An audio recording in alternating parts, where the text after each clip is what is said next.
This is homework back in high school, junior year. I can't speak to that. You just did. All right, friends. Hello. Good morning. Hi. We had a nice day, which is great because we're going to go outside and do some measuring today. That's nice. I was getting nervous yesterday. It looked like a big cloud, big rain.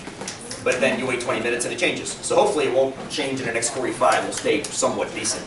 A little chilly, so we might want to bring... Actually, we're just going to leave here in probably right around break. We're just going to leave the classroom and not come back. I brought sidewalk chalk. We can write on the stuff outside on the ground and get our stuff done outside. So bring all your stuff with you when we leave.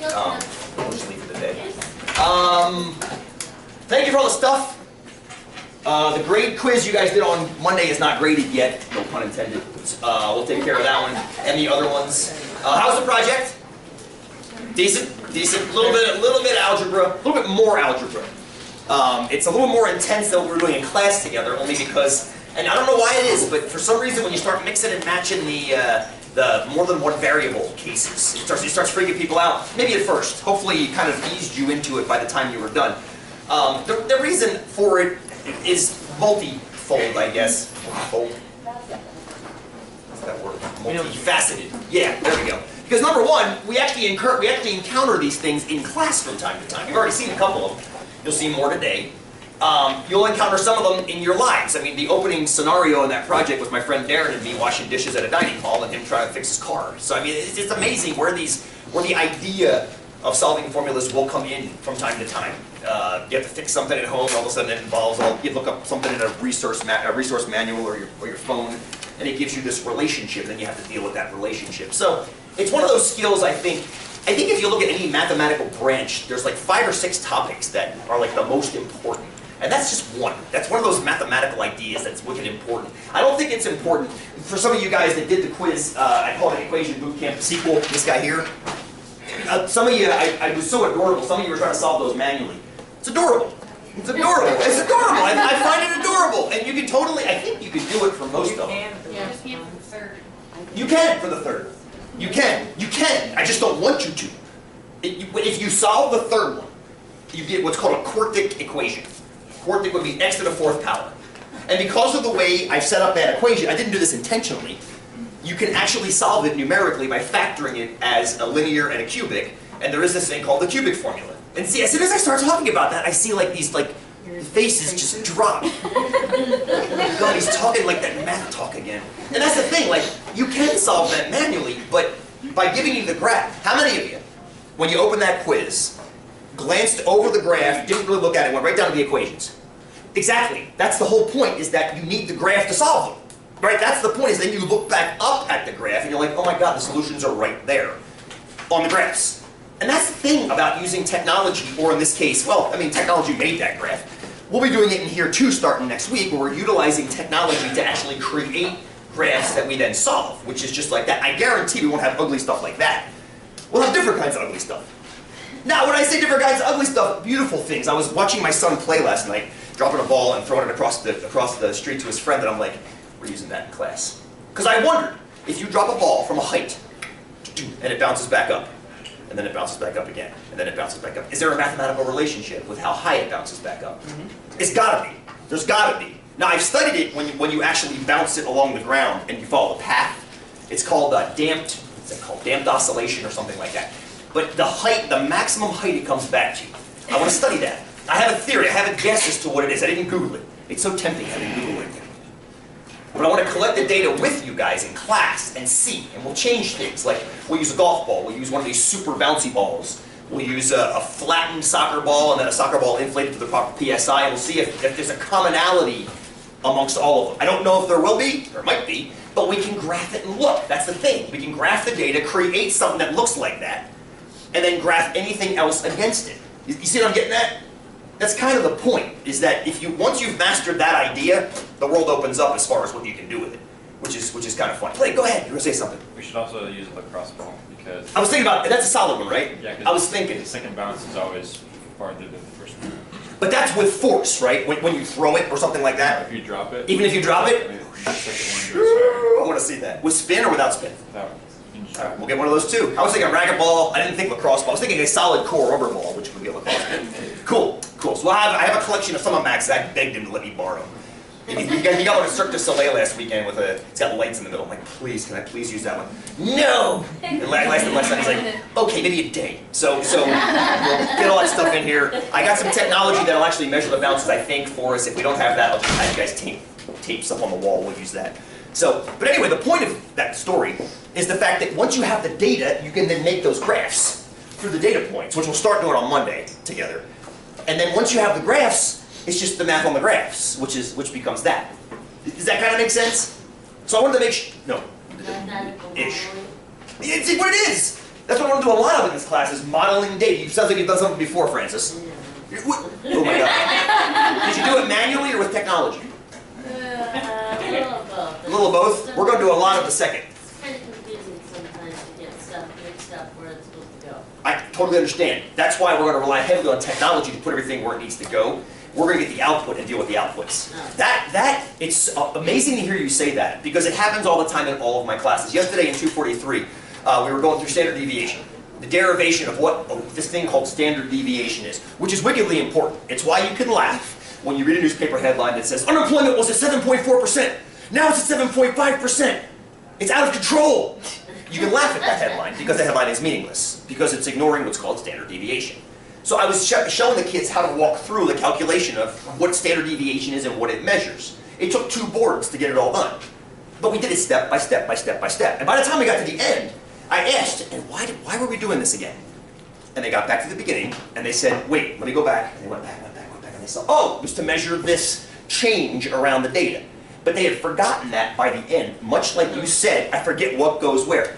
Once you understand how something works once, there's no need to manually crunch it every single time. From now on, 243 uses technology to do it. We, similarly, in class on Monday, will show you the nuts and bolts of mathematical modeling and then utilize technology heavily to get the results. So we don't lose the forest for the trees kind of a thing. Right. It's a good point, Francis. Very good point. Good. So anyway, to recap, a bunch of stuff to get back to you guys on Monday. I just sent you guys a progress report literally about half an hour ago. I also got your exams up for week 5. It's been kind of busy. I was here 18 hours yesterday with negotiations meetings and stuff. So I'm a little behind where I wanted to be. I wanted to have those stuff back to you much earlier and posted much earlier. The exams you have 2 weeks to work on, and they're not quite done yet.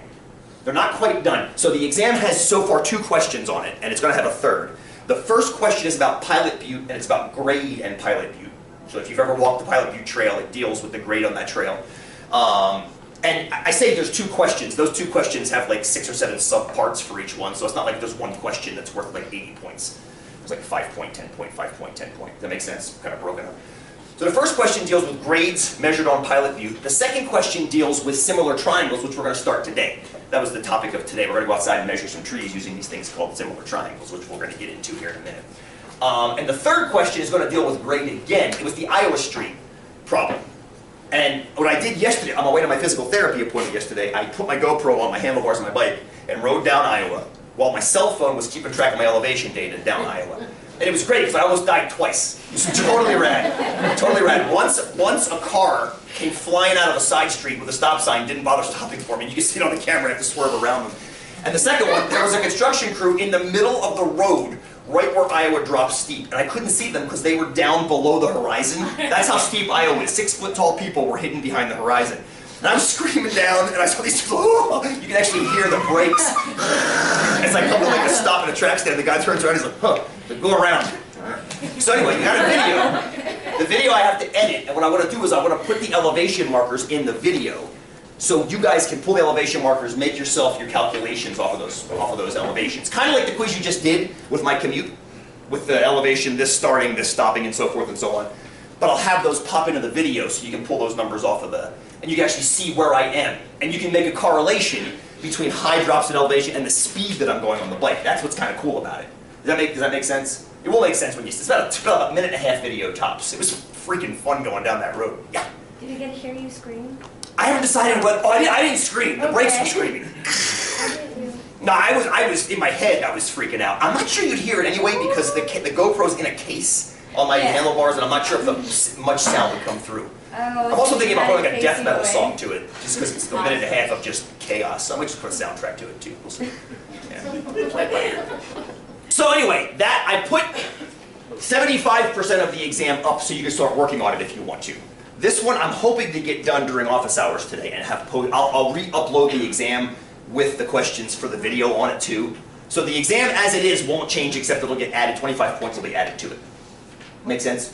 Is that fair? Yeah. What's the weird little, like, you sent us an email about the exam and it had like 3 attachments that opened up.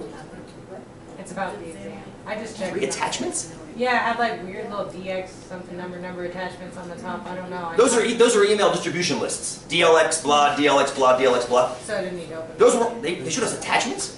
Or I'm not very technology. They're at the top. No, that's just, I email all my classes at once. And the way I do that is I type DLX, your CRN, DLX 243, and that's all that is the address.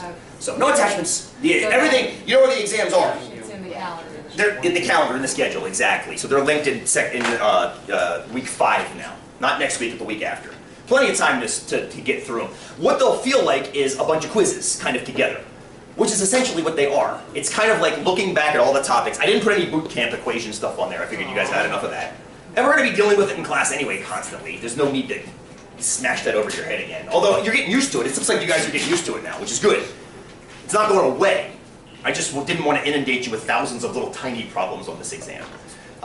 So one of the problems, the grade problem, you can do right now, probably knock it out completely successfully.